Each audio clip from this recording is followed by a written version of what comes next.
찬송하시겠습니다. 찬송가 64장입니다.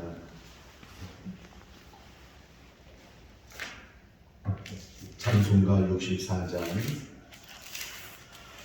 기뻐하며 경배하세 영광의 주 하나님, 주 앞에서 우리 마음 피어나는 꽃 같아 죄와 슬픔 사라지고 의심 구름 거친 변함없는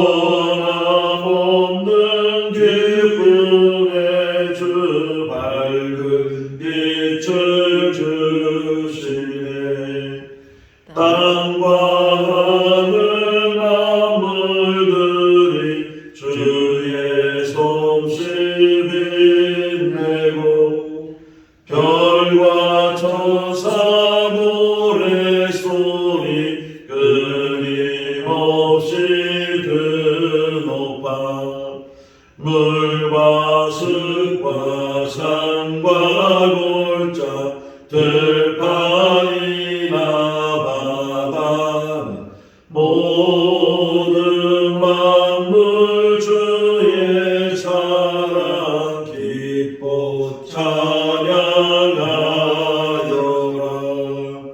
우리 주는 사랑이요 복의 근원이시니 살기 기쁜 샘이 되어 바다처럼 넘치네. 아버지의 사랑 안에 우리 모두 형제 서로 사랑하게 도와주시옵소서. 새벽별의 노래 따라 힘찬 찬송 부르니 주의 사랑 들이대어 한만 되게 하시네. 노래하며 행진하여 싸움에서 이기고 승전가를 높이 불러 주께 영광 돌리세. 아멘. 요한복음 4장 15절에서 26절 말씀까지입니다. 요한복음 4장 15절에서 26절 말씀까지 교독하겠습니다. 여자가 이르되 주여 그런 물을 내게 주사 목마르지도 않고 또 여기 물길로 오지도 않게 하옵소서. 이르시되 가서 네 남편을 불러오라. 여자가 대답하여 이르되 나는 남편이 없나이다. 예수께서 이르시되 내가 남편이 없다 하는 말이 옳도다. 너에게 남편 다섯이 있었고 지금 있는 자도 네 남편이 아니니 네 말이 참되도다. 여자가 이르되 주여 내가 보니 선지라소이다. 우리 조상들은 이 산에서 예배하였는데 당신들의 말은 예배할 곳이 예루살렘에 있다 하더이다. 예수께서 이르시되 여자여 내 말을 믿으라. 이 산에서도 말고 예루살렘에서도 말고 너희가 아버지께 예배할 때가 이르리라. 너희는 알지 못하는 것을 예배하고 우리는 아는 것을 예배하노니 이는 구원이 유대인에게서 납니다. 아버지께 참되게 예배하는 자들은 영과 진리로 예배할 때가 오나니 곧 이때라. 아버지께서는 자기에게 이렇게 예배하는 자들을 찾으시느니라. 하나님은 영이시니 예배하는 자가 영과 진리로 예배할지니라. 여자가 이르되 메시아 곧 그리스도라 하는 이가 오실 줄을 내가 아노니 그가 오시면 모든 것을 우리에게 알려주시리이다. 예수께서 이르시되 내게 말하는 내가 그라 하시니라. 아멘. 복음서를 보면 예수님의 행적에 대한 이야기가 기록이 되어져 있고 그 예수님의 행적에 많은 사람들이 등장을 하게 되는, 그러니까 예수님을 만나는 사람들의 이야기를 보게 됩니다. 예수님을 찾아온 사람도 있고 또 예수님이 찾아간 사람도 있고, 요한복음 3장에는 니고데모라는 사람이 예수님을 찾아오기도 하고, 또 오늘 본문에 나오는 이 사마리아 수가역에 살고 있는 이 여인은 예수님께서 어떻게 보면은 요단강으로 갈릴리 지역으로 올라가셔도 되는데 그냥 굳이 사마리아 지역까지 돌아서 그 사마리아 지역 수가라는 곳을 지나가지 않으셔도 되는데 그곳을 가게 되는 것을 보면 결과적인 거지만 그곳에서 여인을 만나게 되고 또 그 여인을 통해서 그 동네 사람들을 만나게 되고, 그러니까 예수님이 만나는 사람 또 예수님을 찾아와서 만나는 사람, 이런저런 사람들의 이야기를 통해서 우리가 많은 것들을 알게 되고 또 배우게 되는데, 오늘 이 여인과의 대화 속에서도 어떤 예배가 진정한 예배인가, 참되게 예배하는 자들, 이렇게 예수님이 말씀하고 있는 것처럼 우리는 예배 속에 살고 있는데 그 예배가 정말 하나님께서 찾으시는, 하나님께서 받으시는, 하나님께서 기뻐하시는 그런 예배인가 하는 것을 오늘 이 새벽에 같이 묵상을 할 수 있기를 바랍니다. 자, 예수님이 피곤하셔서 우물 곁에 앉아 계실 때 한 여인이 12시 정오에 아주 뜨거운 그 시간에 물을 길러 왔어요. 그 여인에게 물을 달라고 하니까 어떻게 유대인이 사마리아 사람과 상종합니까? 그런 대화 속에서 네가 주는 물은 또 목마르지만 내가 주는 물은 그 속에서 샘물이 솟아나는 물처럼 영원히 목마르지 아니한다, 이런 말씀을 하시는 가운데, 만약 그런 물이 있다면 내게 주십시오. 오늘 15절 말씀이 그 얘기, 내게 주십시오. 내가 그 물을 원합니다. 그 물이 있다면 나는 다시 물기로. 15절 한번 읽어볼까요?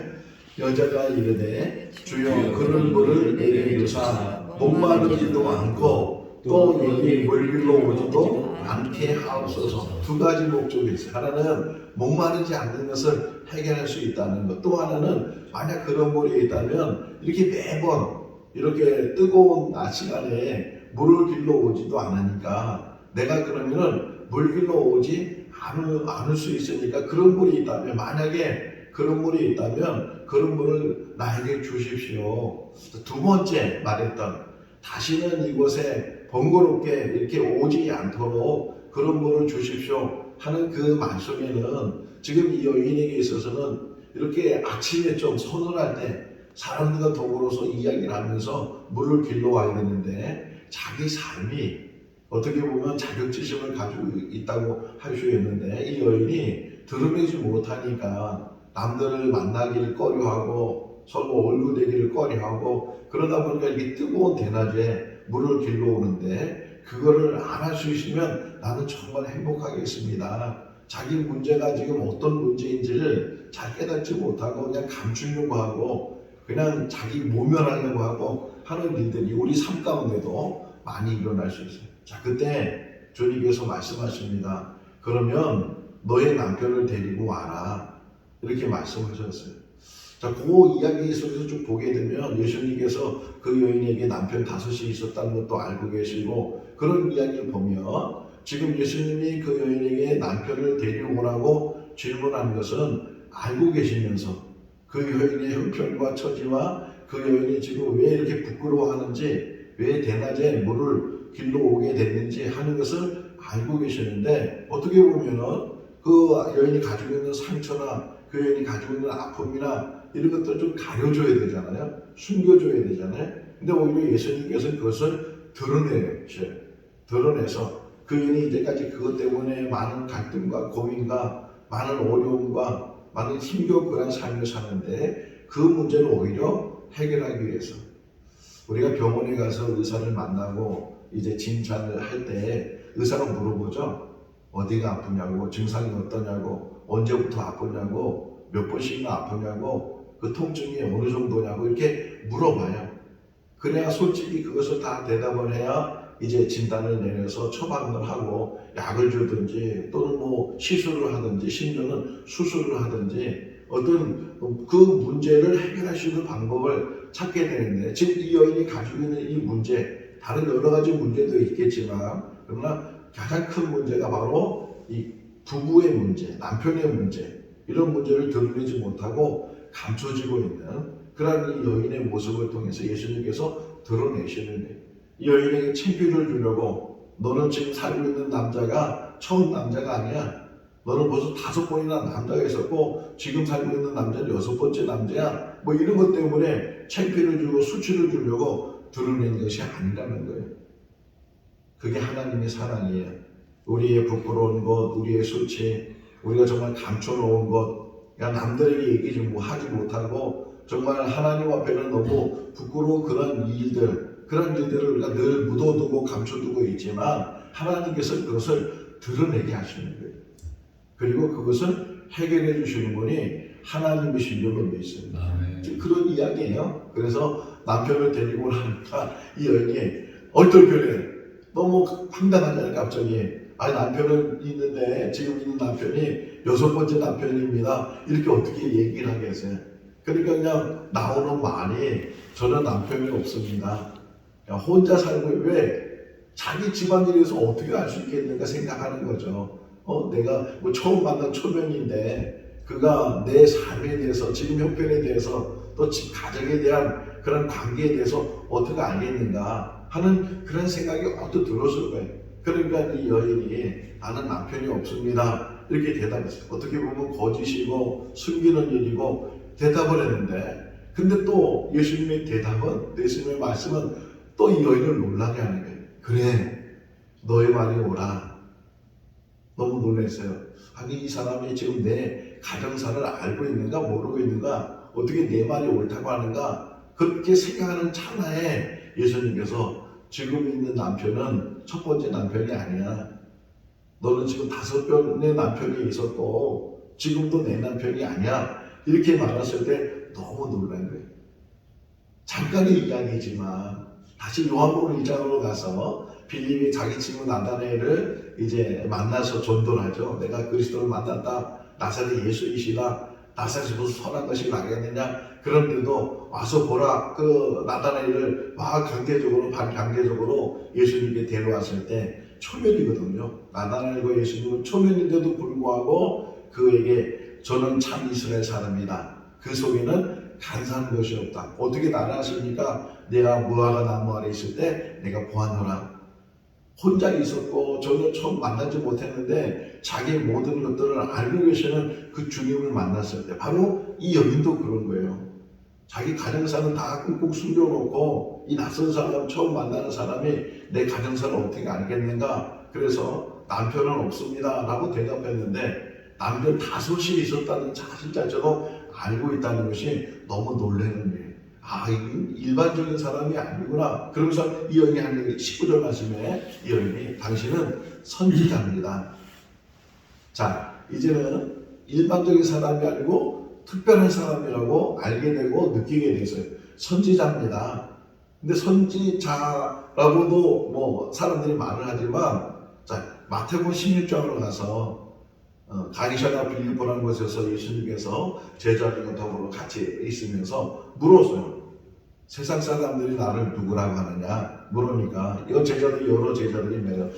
어떤 사람들은 예수님을 엘리야라고 합니다. 어떤 사람들은 예수님을 선지자라고 합니다. 어떤 사람들은 큰 스승이라고 합니다. 뭐 대답을 해요. 그때 예수님께서 다시 제자들에게 그러면 너희는 나를 누구라고 하느냐.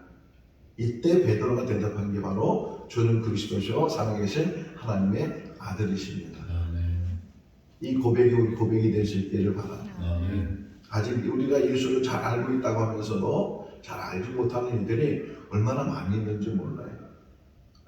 조그만 부분, 우리 옛날에 들었던 이야기 중에 하나가 장님이 코끼리를 만졌을 때 자기 만지는 부분만 보고서 코끼리는 다리가 길다고, 코끼리는 평평하다고, 코끼리는 코가 길다고 이렇게 코끼리의 작은 부분만 보면서 그 자기가 경험한 것만 가지고서 코끼리의 전부인 것처럼 우리가 착각할 수 있는 것처럼 예수님을 많이 알고 있다고 생각하지만 정말 예수님을 알고 있는가? 예수교 이전의 예수라는 책이 있어요. 그러니까 기독교가 생기기 이전의 예수교. 복음서보다도 더 먼저 실제적으로 역사 속에 있었던 예수 그리스도는 어떤 분이셨을까? 그분이 3년 동안 공생의 삶을 살면서 그분의 마음은 어떤 마음이었었고 그분의 행적은 어떤 행적 속에서 어떻게 우리와 가까이 우리를 만나시고 우리의 구주가 되셨을까? 이런 것들을 더 깊이 묵상한다면 더 주님과 가까이 가는 우리가 될 줄로 믿습니다. 어쨌든 이 여인이 이 남편 이야기 속에서 이제 예수님을 선지자로 인정했어요. 그러면서 대화가 달라졌어요. 처음 만났을 때는 물에 대한 이야기였잖아요. 물 좀 달라고, 어떻게 나와 상관하냐고, 내가 주는 물은 생수라고, 이런 대화 속에서 물에 대한 이야기였는데, 이제는 그 물에 대한 이야기 속에서 차원이 바뀌었어요. 예배에 대한 이야기가 바뀌었어요. 우리 조상들은 여기서 예배 드리는데, 당신들이 말하기를 예루살렘에서 예배 드려야 된다고 하는데, 그러면 정말 예루살렘에 가서 예배를 드려야 되냐고, 장소에 대한, 예배 장소에 대한 그런 질문을 하게 되니까 예수님이 말씀하시잖아요. 여기도 아니고 예루살렘도 아니다. 아버지께 예배할 때가 오나니 그 때가 어느 때냐? 바로 23절 같이 읽어볼까요? 아버지께 참되게 예배하는 자들은 영과 진리로 예배할 때가 오나니 곧 이때라. 아버지께서는 자기에게 그렇게 예배하는 자들을 찾으시리라. 아멘. 이 23절, 24절은 곱씹고 계속 우리가 묵상하고 묵상해야 돼요. 참되게 예배하는 자들, 정말 우리가 예배를 드릴 때, 예배할 때 참되게 예배하는가? 그 참되게 예배하는 자들은 영과 진리로 예배하는 자들이고, 그렇게 예배하는 자를 하나님께서 찾으신다. 우리는 예배 속에 살아요. 어제 성경 공부할 때도 예배에 대해서 우리 같이 말씀을 나눴는데 예배 속에 살아요. 문장 하나를 같이 나눴어요. 예배의 성공자가 인생의 성공자가 된다. 우리가 예배를 성공할 수 있고 예배로 승리할 수 있고 예배 안에서 행복할 수 있어요. 진정한 예배. 마태복음 23장에 보면 바리새인들에게 외식한다고 계속 책망하시는 그 책망을 들으면서 혹이나 우리가 외식 속에 예배 드리고 있지 않는가. 그냥 검 모양 속에서만 예배 드렸다고 하지만 우리 스스로는 예배 드린 것인데 하나님께서 찾으시는 예배, 하나님께서 받으시는 예배, 하나님께서 원하시는 예배, 그런 예배를 우리가 정말 잘 드리고 있는가 하는 것을 다시금 생각해 보십시오. 장소가 중요하지 않다는 거예요. 아무리 궁궐 같고 아무리 화려한 호텔에 있는 연회장에서 예배를 드린다고 장소가 화려하다고 그 예배가 하나님 받으시는 예배가 되고 초가 삼가 허름한 창고 속에서 드리는 예배는 장소가 허름하기 때문에 하나님께서 안 받으시는 그런 예배가 아니라는 거예요. 장소를 불문하고 정말 하나님을 사모하는 사람. 먼저 결론을 좀 얘기하면 예배는요 어떤 형식과 틀에 있는 게 아니에요. 예배 드리는 그 사람을. 창세기 4장에 나오잖아요. 가인과 아벨의 제사 속에서 제사를 드렸는데 한 사람의 제사는 받고 한 사람의 제사는 안 받았어요. 근데 성경이 어떻게 표현하면 아벨과 그의 제물을 받으셨다. 가인과 그의 제물을 받지 않으셨다는 거예요. 그러니까 제물 자체가 중요한 게 아니에요. 제물도 물론 하나님 앞에 드려지는 예물이지만 그러나 그건 더 중요한 것은 내 자신. 그래서 로마서 12장 1절에서 말하기를 너희 몸을 산 제물로 드리라는 거예요. 이것이 영적 예배니라 사도 바울이 말하고 있는 것처럼 정말 내가 제물은 어떻게 되는 거예요? 태워지는 거예요. 제물은 죽는 거예요. 예배 드리는 가운데 내 모든 자아가 세상의 모든 것들이 다 태워지게 되고 레위기를 보게 되면 그 제물을 드릴 때 번제를 드리고 또 소제를 드리고 화목제를 드리고 심지어는 속죄제, 속번제를 드렸을 때 그 제물이 태워져요. 태워지게 될 때 그 태워지는 그 고기가요 잘 익을 때는 좋은 냄새 나지만 타기 시작하면 쫙 냄새예요. 근데 다 태워요. 제가 될 정도로 다 고기를 태워요. 근데 그것이 하나님께 올라가는 향기로운 냄새가 나거든요. 예배는 내가 죽는 거예요. 내가 죽지 않으면 참된 예배가 될 수가 없어요. 영광과 진리로 내가 산 제물이 되고 성령이 그 안에 계시고 주의 말씀이 그 안에 계시고 진리의 말씀이라고 하잖아요. 성령이 임하시면서 성령이 충만한 가운데 하나님의 말씀이 정말 살아서 역사하는 가운데 전해지게 될 때 그 안에서 참된 예배가 나요. 완전히 죽는 거예요. 완전히 태워지는 거예요. 내 겉사람, 내 옛사람 모든 것들은 다 태워지고 속사람, 새사람이 그리스도 안에서 새로운 피조물이라 이렇게 말씀하고 있는 것처럼 그런 예배자가 됐을 때 참되게 예배하는 자를 영과 진리로 예배하는. 그래서 24절에 하나님은 영이시니 영과 진리로 예배할지니라 이렇게 말씀하고 있습니다. 자, 예배에 대한 이야기가 이 여인을 통해서 우리에게 나왔잖아요. 우리가 늘 뭐 많이 드리면 좋겠지만 혹이나 많이 드리지 않는다고 해도 한 번에 예배를 드린다고 해도 그 예배가 진정한 예배가 되고 하나님 찾으시고 기뻐하시고 하나님 받으시는 그런 예배. 이 새벽에도 뭐 사람 많지 않지만 이 자리에도 하나님께서 기뻐하시고 또 우리 예배를 받으시고 그 말씀 안에서 정말 우리가 평안을 얻고 힘을 얻고 이 땅에 산다는 동안 예배는요 어떤 면에서는 공급처예요. 공급처.